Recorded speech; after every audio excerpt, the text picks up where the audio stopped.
स्वागत है आपका। आप देख रहे हैं इंडिया टीवी स्पीड न्यूज। आपके साथ मैं हूं ज्योत्सना पाटनी और अब वक्त हो गया है स्पीड 50 का। इजराइल ने वेस्ट बैंक के जेनिन में मस्जिद पर एयर स्ट्राइक की। एक्सपोस्ट में लिखा, हमास के आतंकी रच रहे थे हमले की साजिश। इजरायली सेना ने मस्जिद की तस्वीरों को पोस्ट करते हुए मस्जिद में हमास आतंकवादियों के द्वारा बनाया गया अंडरग्राउंड अड्डा दिखाया। गोला बारूद यहां पर जमा था। इजराइल हमास युद्ध का 16वां दिन आज। गाजा में अब तक 4,385 लोगों की मौत, 13,000 से ज्यादा लोग जख्मी। स्वास्थ्य मंत्रालय का बयान। इजराइल में अब तक 1400 से ज्यादा लोगों ने जान गंवाई। हमास के कब्जे में अभी भी 210 बंधक, इजराइल ने दावा किया। इजराइल डिफेंस फोर्स प्रवक्ता कॉन्किस ने हिजबुल्लाह पर लेबनान को युद्ध में घसीटने का आरोप लगाया। कहा, खतरनाक खेल खेल रहा हिजबुल्लाह। इजराइल लेबनान बॉर्डर का वीडियो सामने आया। आसमान में दिख रहा धुआं ही धुआं। भारत ने इजिप्ट के रास्ते फिलिस्तीन को भेजी मदद। 6.5 ton medical, 32 ton disaster relief material भेजा। इजराइल से 3 नेपाली छात्रों के शव काठमांडू लाए गए। हमास हमले में नेपाल के 4 छात्रों की इजराइल में मौत हुई थी। सुप्रिया सुले ने इजराइल फिलिस्तीन संघर्ष के प्रभावों पर चर्चा करने की मांग की। युद्ध में विदेश मंत्रालय के प्रयासों की सराहना की। इजराइल हमास युद्ध को लेकर संघ प्रमुख मोहन भागवत ने कहा, दोनों में जिस मसले पर युद्ध, उस पर भारत में कभी नहीं हुआ संघर्ष। मोहन भागवत ने कहा, हिंदू धर्म के कारण ऐसे मुद्दों पर युद्ध नहीं, हिंदू धर्म में सभी संप्रदायों और आस्थाओं का सम्मान।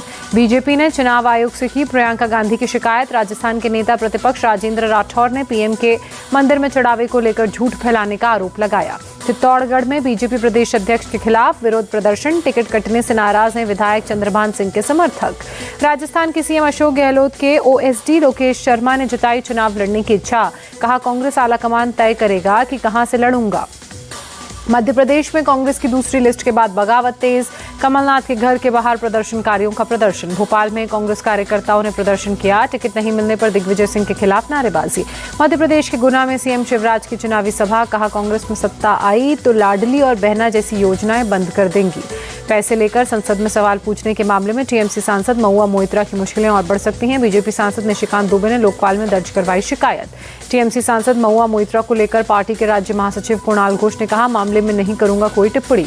आम आदमी पार्टी ने सभाजीत सिंह दिनेश पटेल को दिया एक्सटेंशन। अगले 6 महीनों तक उत्तर प्रदेश के अध्यक्ष और महासचिव बने रहेंगे। अयोध्या में सीएम योगी ने मिशन महिला सारथी का उद्घाटन किया। अयोध्या से अलग अलग जगहों के लिए चलेंगी 51 बसें। सीएम योगी ने कहा, महाअष्टमी के दिन मिशन महिला सारथी की शुरुआत, काफी अच्छा अवसर। बसों में ड्राइवर और सहचालक केवल महिलाएं होंगी। अयोध्या के देवकाली मंदिर पहुंचे सीएम योगी। विधि विधान से की माता की पूजा। अयोध्या में सीएम योगी ने संत समाज से की मुलाकात। शॉल और फल भेंट कर आशीर्वाद लिया। उत्तर प्रदेश में एसआईटी करेगी मदरसों की विदेशी फंडिंग की जांच। करीब 4,000 मदरसों की में गड़बड़ी पाई गई। ज्यादातर मदरसे नेपाल बॉर्डर पर। यूपी के बुलंदशहर में बुलडोजर गरजा। माफिया हाजी आरिफ के कब्जे से छुड़ाई गई सरकारी जमीन।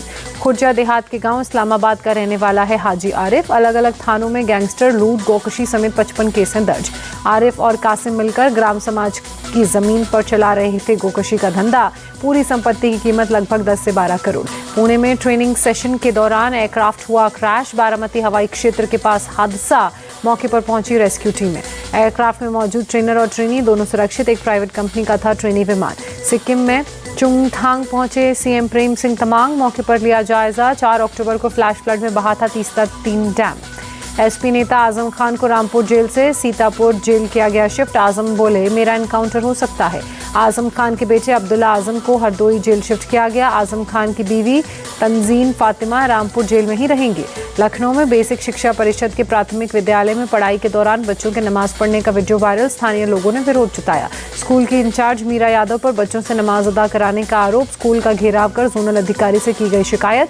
तेलंगाना में बीजेपी ने टी राजा सिंह का सस्पेंशन रद्द किया। पिछले साल अगस्त में पैगंबर पर टिप्पणी मामले में किया गया था निलंबित। ड्रग किंगपिन ललित पाटिल को लेकर फडणवीस के आरोपों को संजय राउत ने नकारा। कहा, उद्धव गुट से ललित पाटिल का कोई संबंध नहीं। सियाचिन में ड्यूटी के दौरान अग्निवीर अक्षय लक्ष्मण गावते शहीद। सेना ने सर्वोच्च बलिदान को किया नमन, दिया सैनिक सम्मान। गुजरात के खेड़ा में गरबा खेल रहे किशोर की हार्ट अटैक से मौत। 17 साल का था मृतक वीर शाह। तेलंगाना के शमशाबाद में 3 ड्रग तस्कर गिरफ्तार। 29 लाख का 102 किलो गांजा बरामद। 5 मोबाइल फोन और 1 कार भी जब्त। दिल्ली के सब्जी मंडी क्लॉक टावर के पास आग लगी। हरफुल सिंह बिल्डिंग में एलपीजी सिलेंडर ब्लास्ट से लगी आग। फायर ब्रिगेड की 8 गाड़ियों ने मौके पर पहुंचकर आग पर काबू पाया। बिल्डिंग से 16 लोगों को सुरक्षित बाहर निकाला। तमिलनाडु के तटीय इलाकों में तूफान का अलर्ट। पश्चिम मध्य बंगाल की खाड़ी के ऊपर बना दबाव, समुद्र से नावों को तटों पर लगाया गया। नेपाल में 5.3 की तीव्रता का भूकंप आया। अभी तक जान माल के नुकसान की खबर नहीं। केंद्रीय गृह मंत्री अमित शाह का जन्मदिन आज। अहमदाबाद के कार्यक्रम में शामिल हुए सीएम भूपेंद्र पटेल, लगाया पौधा। पीएम मोदी ने अमित शाह को दी बर्थडे की शुभकामनाएं। लिखा, भारत के सिक्योरिटी कोऑपरेटिव क्षेत्र को किया विकसित। दिल्ली में प्रदूषण से हालात खराब। AQI 302 के बहुत खराब लेवल पर दर्ज हुआ। आसमान में धुंध छाई। गाजियाबाद में प्रदूषण बढ़ा। आसमान में छाई धुंध। एयर क्वालिटी इंडेक्स 200 के पार। महाअष्टमी के अवसर पर बिहार के सीएम नीतीश कुमार ने पूजा अर्चना की। पटना के शीतला माता मंदिर में आरती। 2018 के ड्रंक एंड ड्राइव केस में एक्टर दिलीप ताहिल को सजा। कोर्ट ने 2 महीने के लिए जेल भेजा। हादसे में 2 लोगों के घायल होने की भी खबर थी।